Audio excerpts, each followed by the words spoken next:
Hey guys, तो miss Marvel का second episode release हो चुका है और इसका एंडिंग बहुत ही इंटरेस्टिंग था।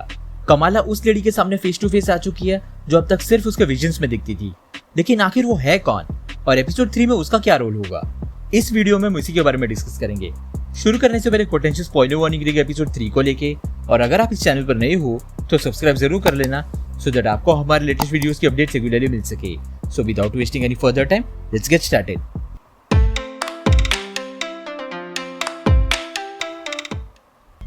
तो एपिसोड 2 के एंडिंग में हम देखते हैं कि कामरान कमाला को डीओडीसी से बचाने आता है और वो अकेला नहीं है।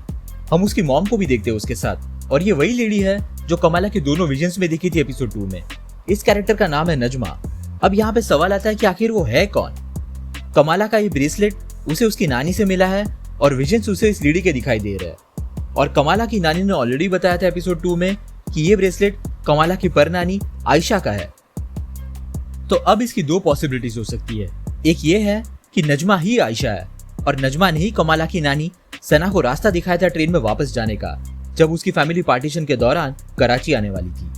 कमाला के डैड बताते हैं कि उसकी नानी ने ट्रेन ऑफ स्टार्स का पीछा किया दोबारा ट्रेन तक पहुंचने के लिए जब वो भटक गई थी स्टेशन पर, और उर्दू में नजमा का मतलब है स्टार।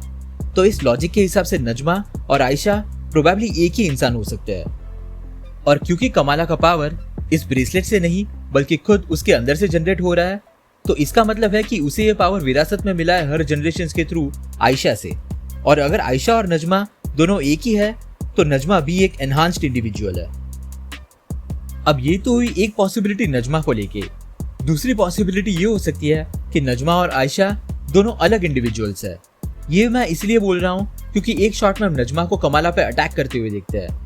अब ऑब्वियसली उसकी परनानी उसके साथ तो ऐसा नहीं करेगी। इस अटैक की एक वजह ये हो सकती है कि नजमा को कमाला का ब्रेसलेट चाहिए होगा, या तो अपने लिए या फिर किसी और के लिए, और शायद इसके लिए वो कमाला पे काफी वक्त से नजर रखे हुए है। कामरान का ठीक उसी वक्त आना जब डीओडीसी की टीम कमाला को पकड़ने वाली होती है, इसी बात की तरफ इशारा करता है। अगर हम ध्यान दें तो कामरान खुद कमाला के नजदीक आने की कोशिश कर रहा है एपिसोड 2 में, फिर चाहे ड्राइविंग लेसन की बात हो या फिर कमाला के चॉइसेस की। कामरान हर चीज में अपने आप को कमाला से सिमिलर बताने की कोशिश कर रहा था, और ये तभी पॉसिबल हो सकता है अगर नजमा और कामरान को कमाला के डेली लाइफ के बारे में पहले से पता होगा। और नजमा और कामरान शायद इसीलिए कमाला को फॉलो कर रहे थे क्योंकि नजमा प्रोबेबली किसी तरह के कल्ट या टीम का हिस्सा हो सकती है जो कि एनहांस्ड लोगों का ग्रुप है, लेकिन उनकी एबिलिटीज अभी तक एक्टिवेट नहीं हुई, और नजमा को इसीलिए ये ब्रेसलेट चाहिए सो दैट कमाला की तरह बाकी सबकी एबिलिटीज भी एक्टिवेट हो जाए। इसके पीछे एक रीजन ये हो सकता है कि कॉमिक्स में कमाला और कामरान दोनों इनह्यूमंस थे, और इनह्यूमंस दरअसल एक तरह के ह्यूमन बींग्स ही है, लेकिन उन्हें जेनेटिकली इंजीनियर किया गया है क्री की ओर से। वही क्री रेस जिसे हमने कैप्टन मार्वल में देखा था। इन ह्यूमन बींग्स को जेनेटिकली इसलिए अल्टर किया गया था सो दैट वो लोग क्री स्क्रल वॉर में एज सोल्जर्स फाइट कर सके स्क्रल्स के अगेंस्ट, यानी कि स्क्रल्स यहाँ भी पिक्चर में आ रहे हैं। अब भले ही इस शो में कमाला को एनहांस बुलाया गया है इन ह्यूमन के बदले, लेकिन फिर भी उसके पावर से हम इतना तो समझ सकते हैं कि वो भी जेनेटिकली अल्टर्ड है, और सिमिलरली नजमा भी एक जेनेटिकली अल्टर्ड ह्यूमन बीइंग होगी।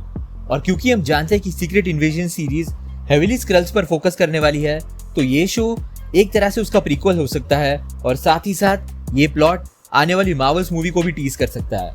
हम इवन कुछ लोगों को देखते हैं कमाला पर अटैक करते हुए आमिर की शादी में। जैसा कि मैंने पिछले थियरी वीडियो में कहा था, इनके एक्शंस इनके अटायर से जरा भी मैच नहीं करते। इसका मतलब है कि ये सभी शायद स्क्रल्स ही है, इविल स्क्रल्स, और नजमा को इन्हीं के अगेंस्ट अपनी खुद की एक हाइब्रिड क्री ह्यूमन सोल्जर्स की टीम तैयार करनी है सो दैट उसका ये कल्ट सर्वाइव कर सके इन स्क्रल्स के अगेंस्ट। और प्रोबेबली ये कल्ट आयशा ने ही शुरू किया होगा कई सालों पहले, जिसे लीड फिलहाल नजमा कर रही है। अब ये तो हुए नजमा के पॉजिटिव इंटेंशंस, लेकिन अगर नजमा के इंटेंशंस इतने पॉजिटिव भी नहीं हुए तो, यानी कि नजमा इस ब्रेसलेट को यूज करना चाहती है अपने कल्ट के मेंबर्स की एबिलिटीज को एक्टिवेट करने के लिए सो दैट वो अपने एनहांस्ड इंडिविजुअल्स को यूज करके ग्लोबल डोमिनेशन कर सके इस नए रेस का ह्यूमंस के अगेंस्ट।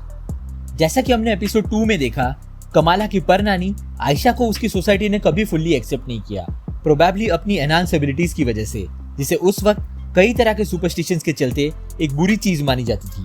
सिमिलरली नजमा को भी वही चीज फेस करनी पड़ी होगी अपनी एबिलिटीज की वजह से, और इसी रीजन से वो भी अपने होम कंट्री को छोड़कर दूसरे कंट्री में सेटल हुई होगी। लेकिन उसके अंदर अब नॉर्मल लोगों के लिए एक गुस्सा भर चुका होगा और वो पूरे नॉन एनहांस मैनकाइंड से इसका रिवेंज लेना चाहती होगी और वो शायद कमाला को अपने इस कल्ट में रिक्रूट करने की कोशिश कर रही होगी और कमाला के मना करने पर ही शायद नजमा ने अटैक किया होगा उसके ऊपर। ये प्लॉट वैसे काफी सिमिलर है मैग्नीटो की पूरी लाइफ जर्नी से। इवन वो भी विलन इसीलिए बना था क्योंकि उसके साथ भी एक ट्रॉमेटिक हादसा हुआ था बचपन में और इसीलिए वो इंसानों को मारकर सिर्फ म्यूटेंट्स को डोमिनेंट रेस बनाना चाहता था। और अब तक इस शो में इनह्यूमन वर्ड भले यूज नहीं हुआ, लेकिन एनहांस वर्ड को हमने दूसरी बार सुना है एमसीयू में। पहली बार हमने ये word Avengers as of Ultron में सुना था वांडा और पिएट्रो मैक्सिमॉफ के लिए, जो कि असल में कॉमिक्स में म्यूटेंट्स थे। और हमें ऑलरेडी पता है कि म्यूटेंट्स एमसीयू में आने वाले हैं, तो हो सकता है कि ये शो शायद एमसीयू में म्यूटेंट टर्म को फाइनली इंट्रोड्यूस करे। तो ये थी मेरी थियरी नजमा को लेके। आपके हिसाब से वो कौन है और आखिर वो कमाला से क्यों मिलना चाहती थी? अपनी थियरीज नीचे कमेंट सेक्शन में जरूर बताना। अगर आपको वीडियो पसंद आया हो तो उसे लाइक जरूर कर देना और अगर आप इस चैनल पर नए हो तो सब्सक्राइब करना मत भूलना। हम रेगुलरली ऐसे वीडियोस पब्लिश करते हैं। हमारे रीसेंट वीडियोस को देखने के लिए यहाँ पे क्लिक करें। Thank you so much for watching guys. Stay safe.